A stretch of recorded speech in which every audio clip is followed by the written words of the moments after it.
ultra-processed foods are genuinely the biggest scam and the biggest scourge to ever face humanity. Recently, like, loads and loads of evidence has been coming out about how this stuff causes cancer, whether it's processed meats or processed veg or processed cheese or, like, anything that is ultra-processed is bad for you, and I recommend staying away from it. Like, I can probably categorize things into maybe 3-4 kind of things. Like, you've got whole foods, right? You pick an apple.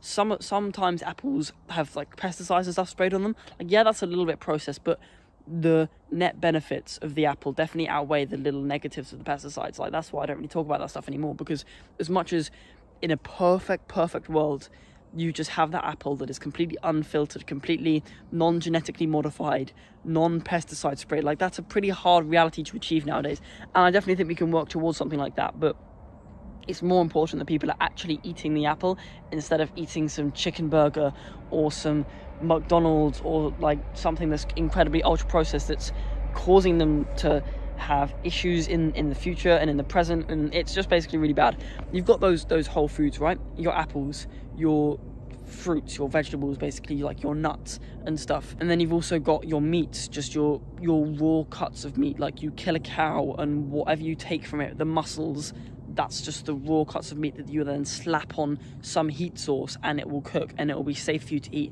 And then that has loads and loads and loads of nutrients as well, because you imagine that cow that's eating grass is not accessible to humans because we don't have the capabilities to digest it.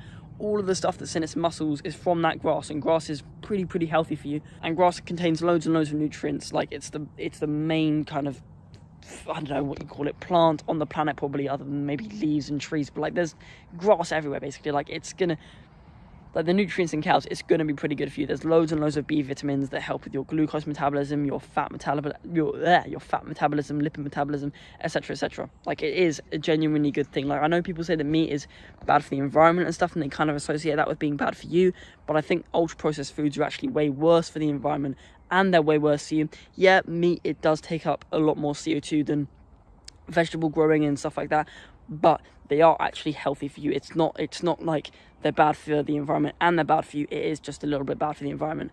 But compared to ultra processed foods, it's nothing.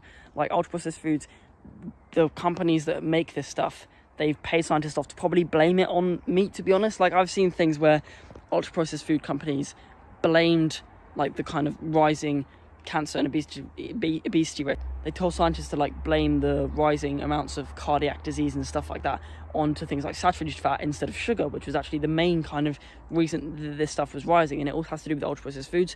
And then meats were demonized because they contain a fair amount of saturated fats, and it all was the kind of dietary guidelines has kind of really been misinformed the general populace, and it's really not very good. But ultra processed foods is something that you can just definitely stay away from, and you will see results in whatever kind of fitness journey you're going through, especially if it's weight loss. If you're a little bit skinny, you might be able to allow yourself the little bit of ultra processed food just to get the extra calories in, because whole foods can be quite calorifically non-dense unless you're, like, eating bags and bags of nuts every single day, which some people can do, but some people can't.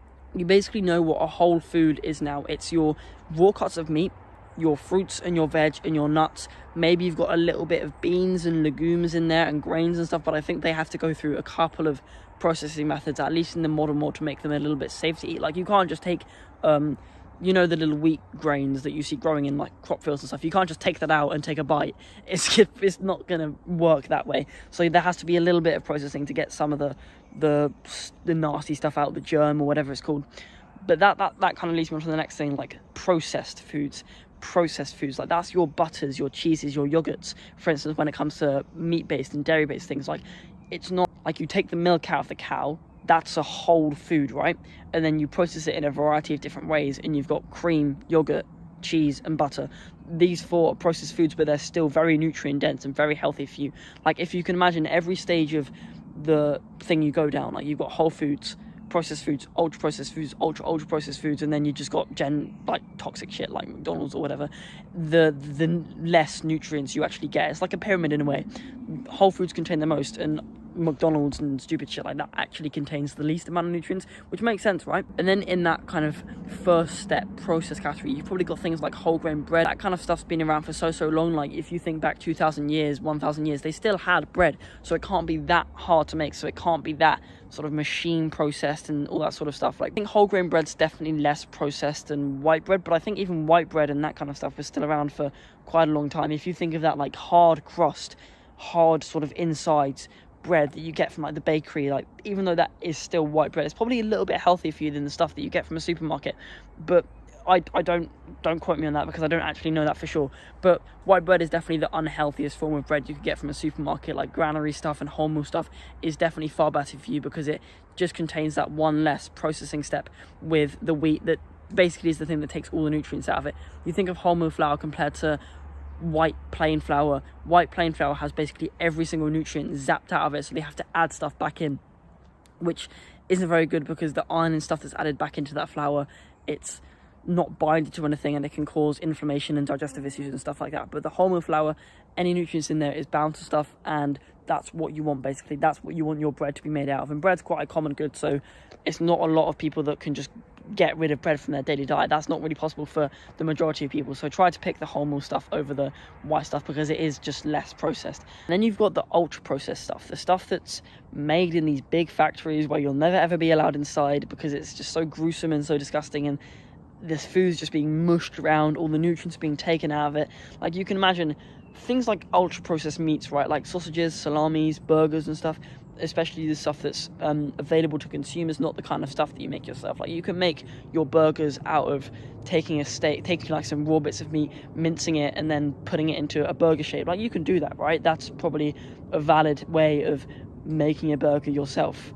But that's not how you get a burger from a supermarket. It works completely differently. It's all made in a factory and all that dumb stuff, which makes it just that way bit more ultra processed. And I was reading a thing today on YouTube which talked about there was this thing that this company Kraft Heinz was trying to like market to schools. It's Lunchables. You would have seen Lunchables all over the world before. I've had them before. You've probably had them before. But essentially the stuff that is inside of it, it's so processed, it's just bad for you. Like the hams inside of it and the cheeses inside of it and the crackers that are inside of it, it's all their waste. Like the foods that they mainly used to produce before Lunchables came about, they had so much wasted cheese or wasted milk and stuff that they could make into cheese, wasted ham, wasted flour or whatever, and they just made it into this like abomination of stuff that they used marketing to put it into schools. So when it comes to ultra processed food, any kind of marketing that you see on ultra processed food, do not trust it. Whether it's your plant-based shitty little patties that are absolutely disgusting and really bad for you, but vegans fall for that kind of marketing advice because it tastes like meat but isn't actually meat, but it's still just as bad for you as like any ultra processed food or any McDonald's burger could be, because it's just processed and all the nutrients taken out of it, and it's therefore quite I don't even know anymore with most of this processed food junk. It's just absolutely horrible and disgusting, and I try to minimize it, but it's everywhere really. And just kind of, now you know that ultra processed foods are bad for you. If this is your first time seeing anything of the sort, then that is just good news for you, because now you know in the future your subconscious will grow to make the right decisions down the line, and that's what you want basically. Anything that looks specifically ultra processed is bad for you, and anything that is whole and natural, that isn't going to kill you on the spot like the poison berries, and has been designed by evolution for you to consume as humans. Like, you know, with fruits and stuff, how some of the seeds are inside of fruit, so that in nature, if we shat it out onto the ground, it'd be good manure, it would contain a fair few nutrients, and it would allow for it to grow. And if you think of something where the seeds are not able to be swallowed, like an apple core, if an apple tree in nature 2,000 years ago or whatever, you'd pick an apple off, you'd eat it until the core because you wanted as much of that juicy flesh as possible, then you'd chuck the core away because there weren't bins back in those times, and then those seeds would be buried in dirt over years or whatever, I don't know, and then it would eventually grow another apple tree. And that's just how evolution works. And these fruits and stuff have been designed to be consumed by humans, and like meats and stuff, that's the food chain. Humans are the top of the food chain. That's just how it works essentially. So if it's a poison berry, obviously don't go eat it just because it's natural, but also that isn't really a valid argument for why synthetic stuff and ultra processed food is actually good for us, just because poison berries are bad for us, because it doesn't actually make any sense. But yeah, with that, I recommend subscribing for more content like this, and have a good day.